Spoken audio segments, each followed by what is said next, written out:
So I'm sitting there when I look through the comments and everyone just the general conversation, memories of being a Gen X, the kids, the discipline, the toys, the way things were, how the rules were different. But every once in a while, there seems to be somebody who wants to comment and says, like, seems to be calling Gen Xers boomers. You do understand the difference, right?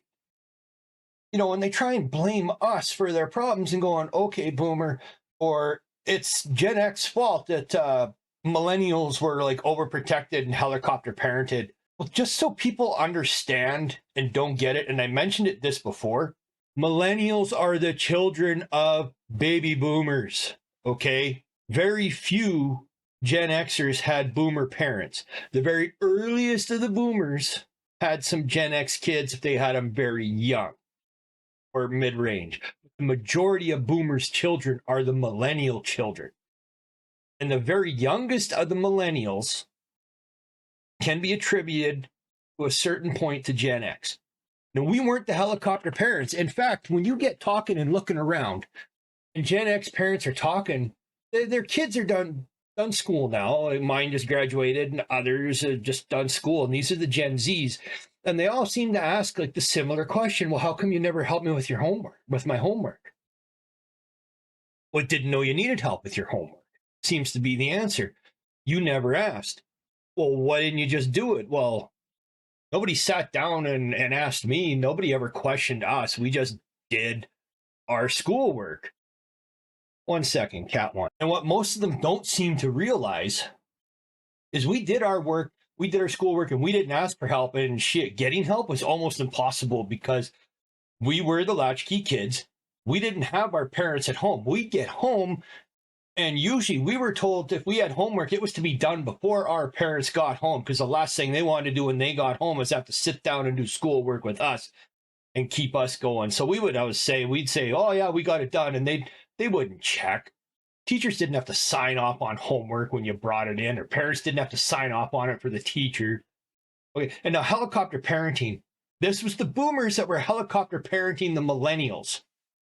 All right, they went so far the other way, and nobody really seems to nail down exactly what it was. Some people call it safety measures. Well, let's look at it this way, okay? They had to sit there when they changed like the playgrounds and got rid of just the hard dirt or the gravel in there and put in that stupid padding shit that was like 8 inches thick and that. The number of broken arms and legs at those playgrounds actually increased for the first number of years because that false sense of security that you could not get hurt because of safety measures, and people thought there was no consequence, where we knew if we jumped out of the tree or jumped off the house that there was a very good real chance that we were going to get severely hurt.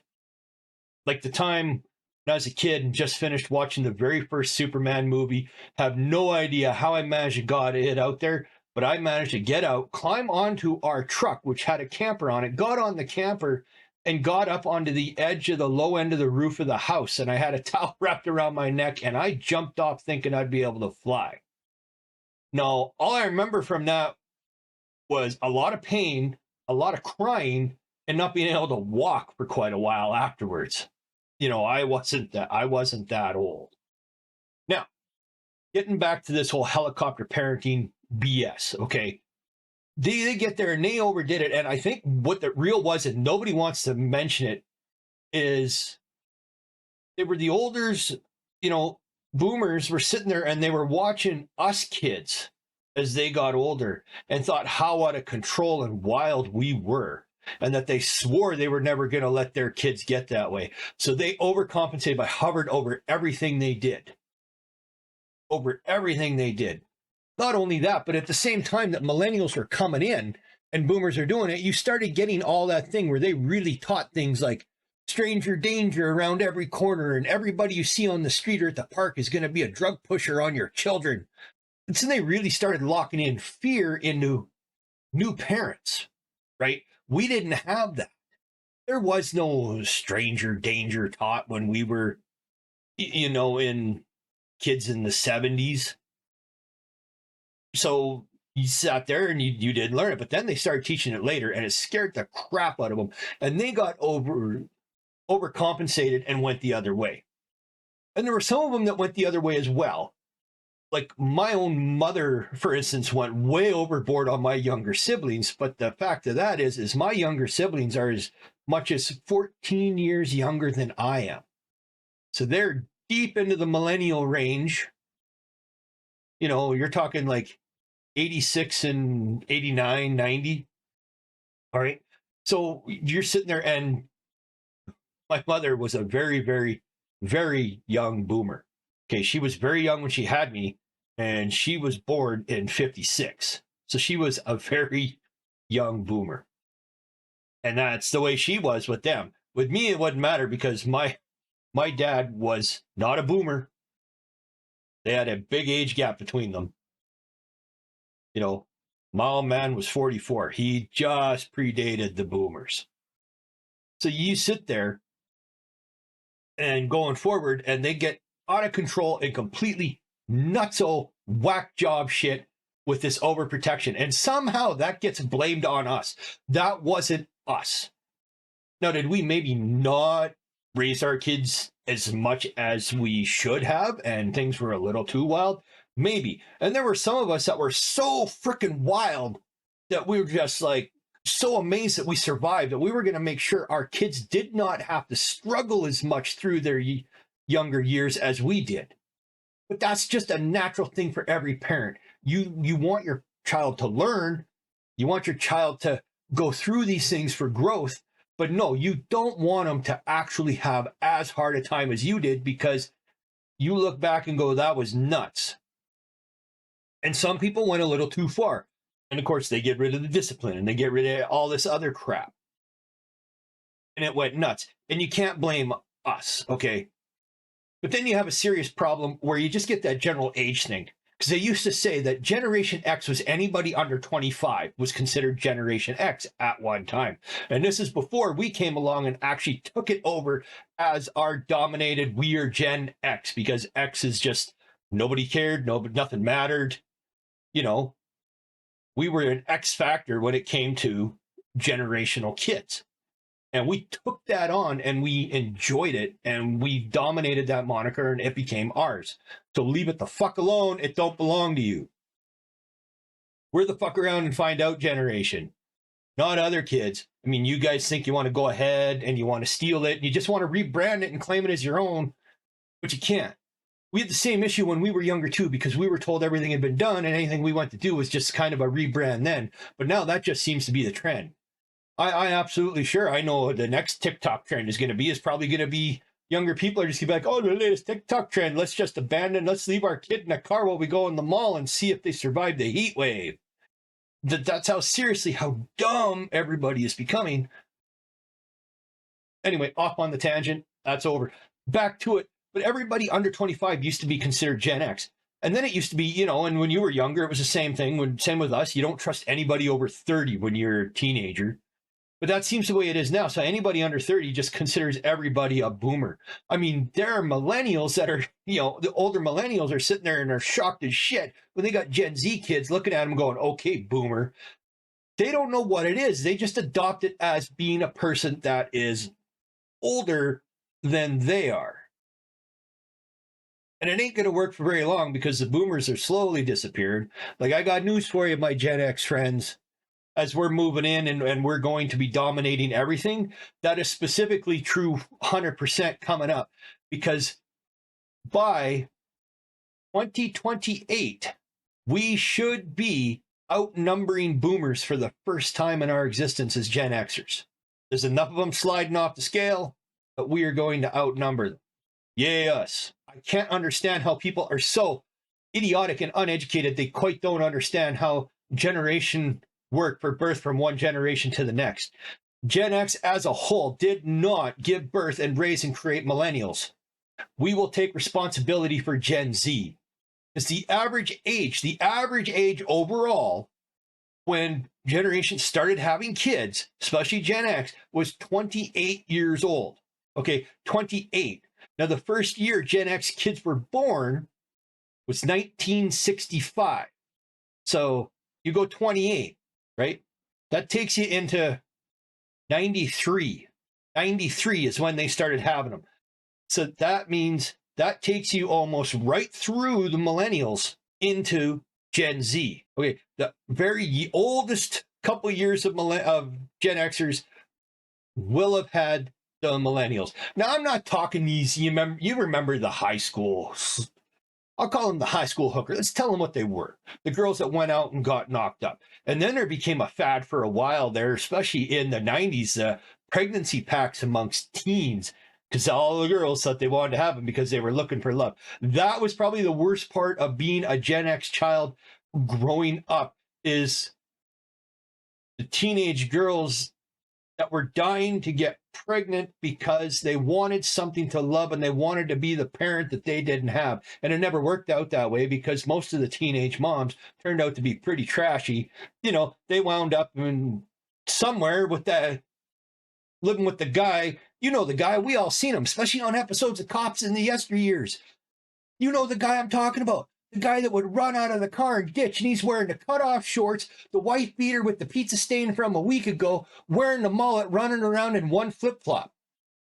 We all know him, right? He's a white trash god. Those are the ones that usually where they wound up with. And so it didn't work out for them, and it didn't turn out, and it became trashy. And that's the type of shit how we wound up with. Yes, Gen X is the generation with the highest percentage of its group that are alcoholics or use drugs on a regular basis. Well, I tell you, you would too if you were us, because after everything we survived, a little bit of booze and going out and getting messed up don't scare us. Besides, you got to dumb the pain somehow and move on, because we're not whiny little bitches. We weren't allowed to sit there and crawl into somewhere and say, oh, my safe space. You got people doing it now anyway. This is where I'm going to go on a side route when it comes to this. You got people doing this now, because the latest thing now, I want to talk to all you winos. Yeah, you wine drinkers that think that all of a sudden it's different if it's wine. It's socially acceptable to drink a bottle or 2 bottles of wine every night. I got news for you. You're just another drunk. You're just using wine to try and boost that category because, oh, it's something, you know. I eat avocados, but then I drink 2 bottles of wine at night because I have a sad, lonely existence and nobody liked all my stuff online and I didn't get any validation and my boss didn't come today and give me a hug and tell me what a good guy or good girl I was. You get told that every week or 2 weeks or once a month, whatever your pay period is. That's your boss telling you how good you are and saying thank you is by giving you a goddamn paycheck.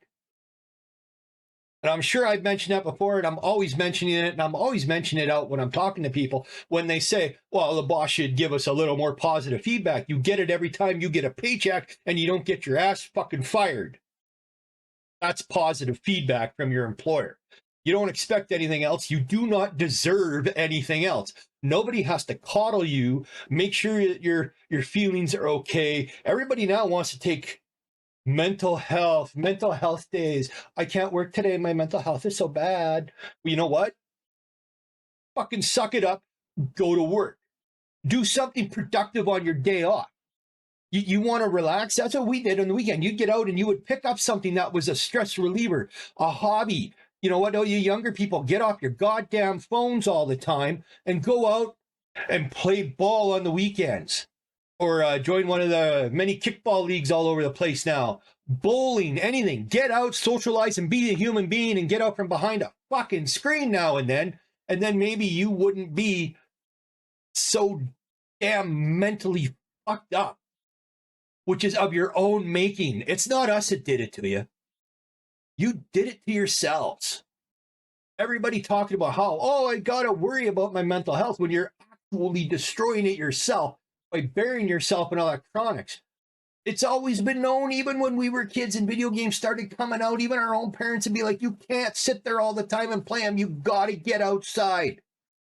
And we did. They would force us to still go outside because that was supposed to be an entertainment for a couple hours at night or Saturday in the morning before your parents got up. If you weren't watching cartoons, you'd play games. Or it was something you did with your parents because the games then were all pretty basic.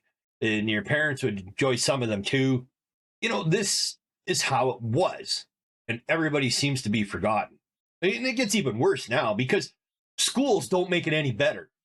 Schools are a huge problem when it comes to this because they push all these narratives that for some reason that they just want to push out and make everybody so soft that they'll buckle under the weight of a couple rolls of toilet paper. Everybody is so sensitive, and everybody's got to worry about being hurt all the time. Too bad. Anybody that's smart now and wants their kids to get a real education seriously has to pull them out of school.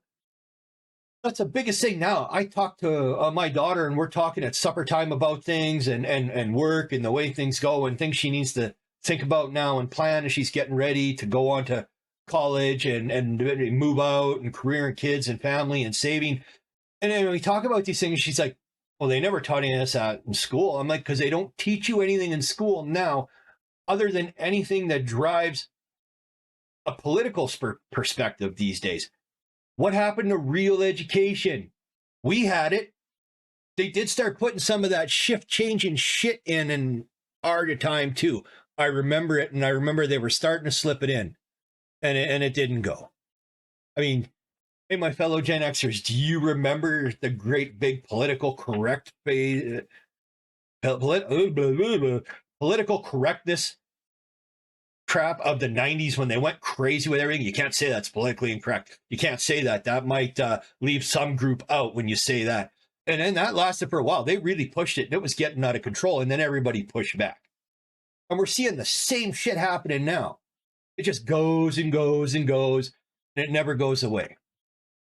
Anyway, before this goes any farther, and I did way too political on this, I just want to say, have a great day, everybody. Enjoy yourselves. Get out. Get de-stressed. Don't go too nuts. And hug your kids. Tell them, hey, I'm proud of you because you didn't make me kill you. Anyway, this is Drac saying I'll talk to you later, and bye-bye for now. Peace out, everyone.